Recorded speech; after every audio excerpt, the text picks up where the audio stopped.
Hi Design Besties, welcome to my YouTube channel. Today I'll be trying to interpret a design brief to create a medical monitoring dashboard, that is a health monitor, health analytics dashboard. But that is not the gist for today. So besties, have you ever opened Figma and just stared? Like click the rectangle tool with no purpose?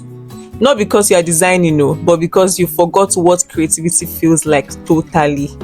That's burnout, my dear. And me, I've had it served hot with a side of imposter syndrome. Design fatigue will have you saying things like, maybe I should become a caterer. Is it too late to learn plumbing? Do I need the internet to be happy? So what do I do when the pixels stop pixeling? First of all, I log off, Jerry. No need to pretend I'm okay. No need to fight through it. I just close the tab, lower my shoulders and go find air.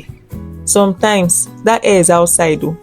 Sometimes that air is inside a plate of jollof rice. Sometimes I also allow myself to create without purpose.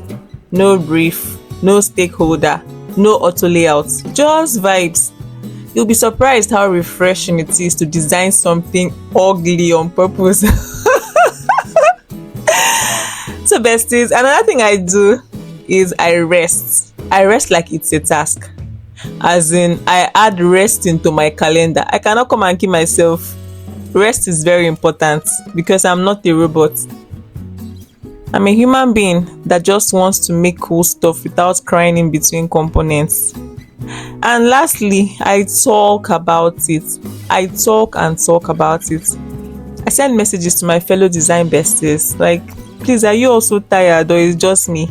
And guess what? 99% of the time, they are like, girl, same. So yeah, if you're burning out, you're not weak. You are just human. A tired, talented human at that. And it's okay to pause. Even Figma has a loading spinner, my dear. So besties, let's talk. How do you deal with burnout? Do you ghost everyone or binge watch cooking videos like me? Or yeah, drop your survival hacks in the comments. Let's be honest.